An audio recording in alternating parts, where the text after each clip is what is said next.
Hello, I'm Neil and I'm going to give you a brief beginner's introduction to the Cuban Tres, an instrument I've been playing for a few years.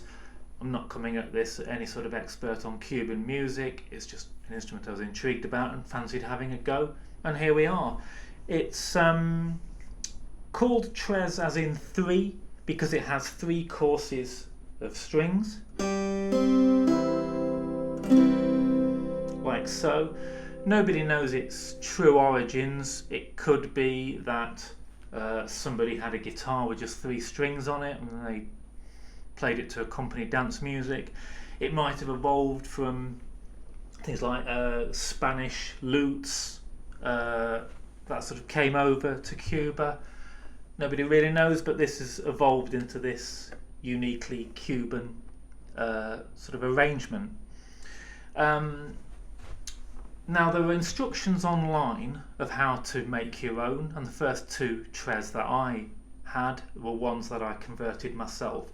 So if you've not got a few £100, euros, dollars to spend on a Tres, and they're sort of quite decent, not like you can wander down to your local second-hand music shop and pick one up, then I do recommend making your own if you're reasonably handy with tools. So if you get a 3/4 sized acoustic guitar, you get a new nut, saddle and buy a tailpiece.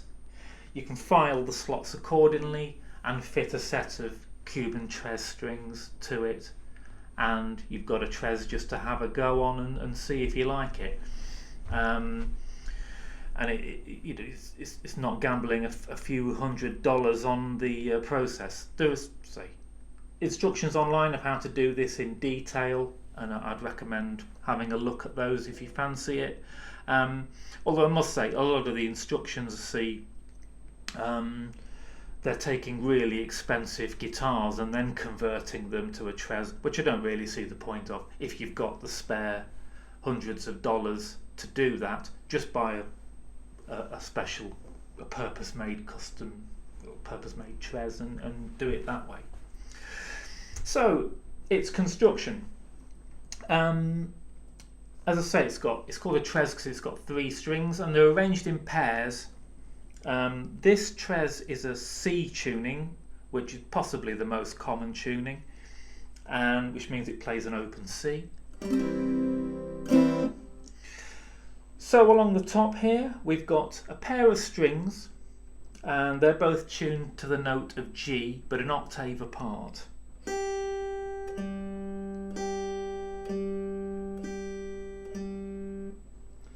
Then in the middle we've got two strings tuned to C, the same note, so they're tuned in unison.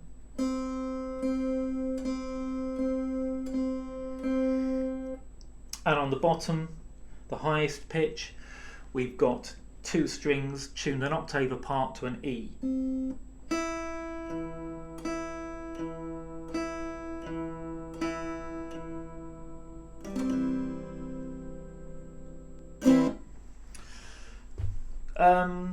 So the chords, the good news is there's only 6 different shapes to learn, and you can get an awful long way. There's obviously more on top of that for fancier things, but you can get an awful long way with just 6 shapes.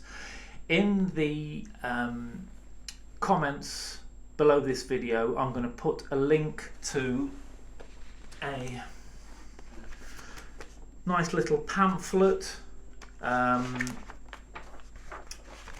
of chord shapes, scale shapes, etc. It's written by this man.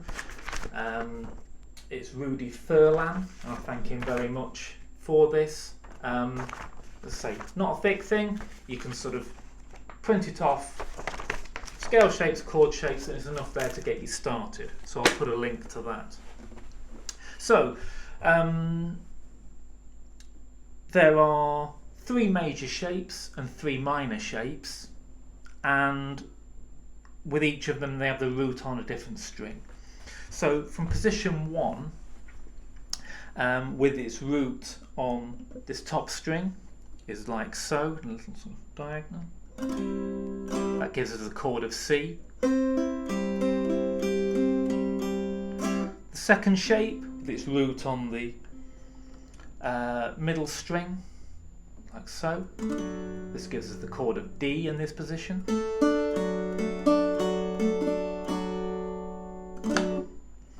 And the third position with its root on the bottom string, like so, gives us the key of chord of G.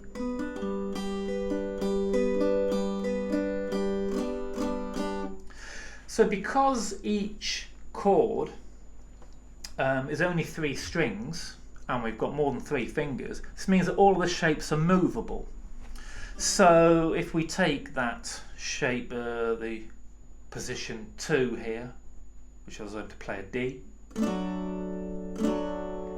if I move that up 2 frets, I've got an E, move it up another fret, and I've got an F.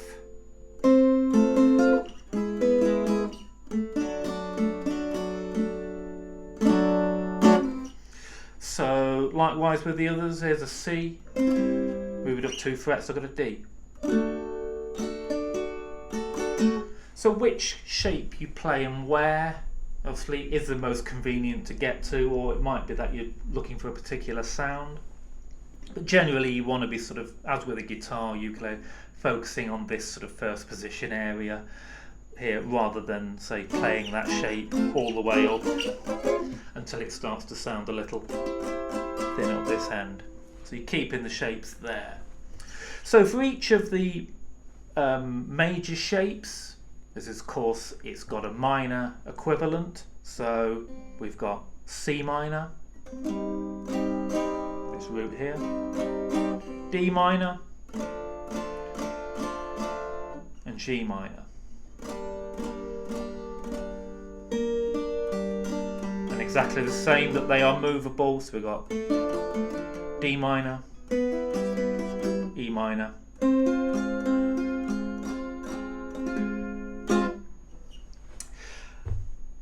so they're the 6 major and minor chord shapes. You can build, of course, different chords upon it.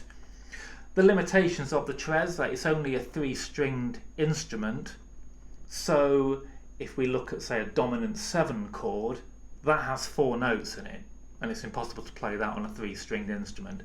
So what you would do in a band setting is the bass player may well take up that root note, and then you would build the chord on the 3rd, 5th and 7th of that.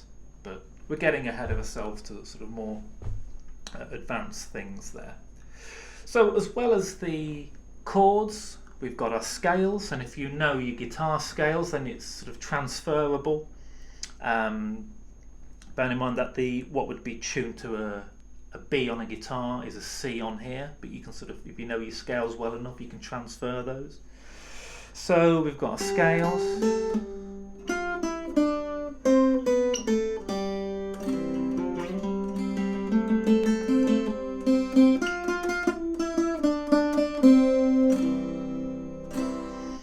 So what are the best players do is a combination of those chords with scale runs in between.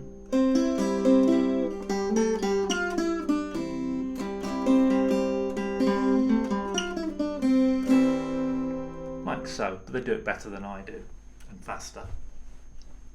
So with that, that gives us our basic sort of Tres framework.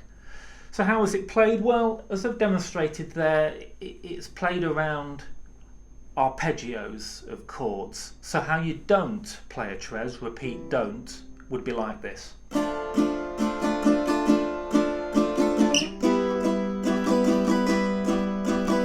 You might do the odd strum for an accent, but you don't strum it in that sense. It's always played with lead lines which arpeggiate the chord like so.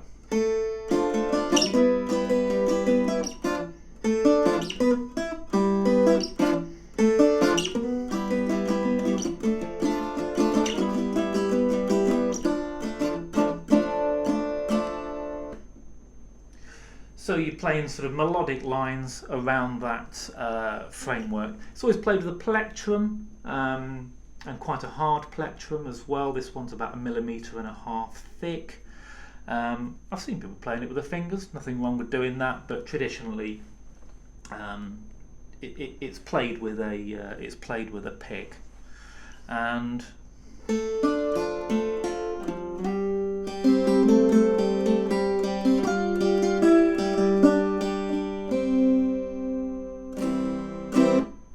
so that's about it really. Download the booklet, get those chord shapes under your fingers and a bit of the scales as well if you can. Pick up a songbook and have a go. It's a great fun little instrument to play. I've got a great deal of pleasure from it, and it just sort of is a lovely little thing just to pick up and